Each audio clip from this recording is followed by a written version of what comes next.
ขวดนี้มีประโยชน์นะทุกคน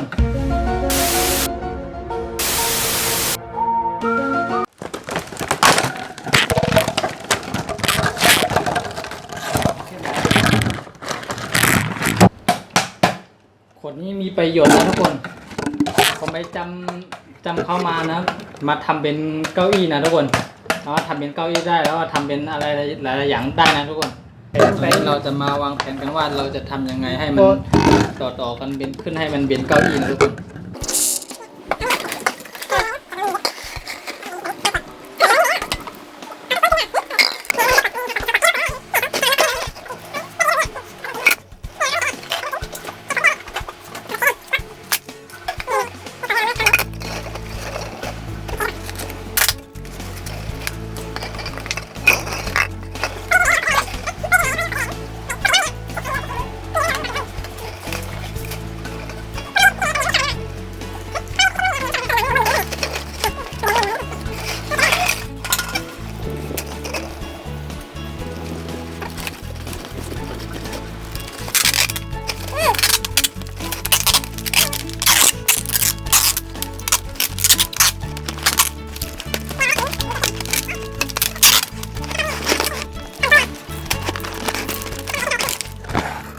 เอาละได้แล้วทุกคน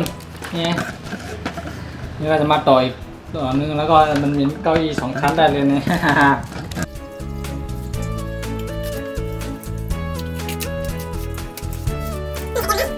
เอาละทุกคนเมื่อกี้เราไม่ใส่น้ำมันก็เลยมันไม่แข็งแรงนะทุกคนเราไปใส่น้ำมาให้มันเต็มเลยแล้วให้มันชิดฝาเลยนะ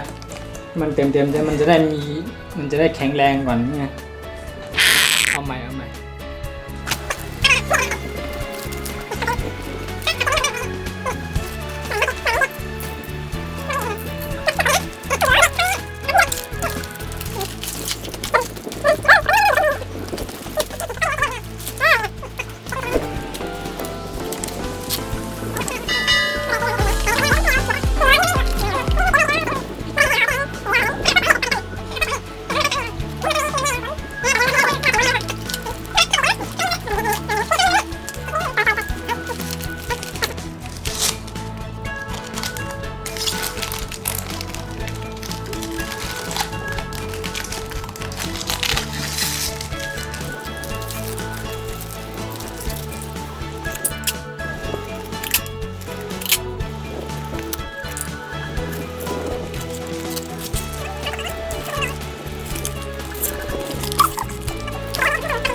นั่งเล่นเกมกันสบายแล้วอยากหมุนฝั่งนี้ก็ได้เนี่ยหมุนได้ด้วยไม่ต้องห่วงเลยหมุนได้ด้วย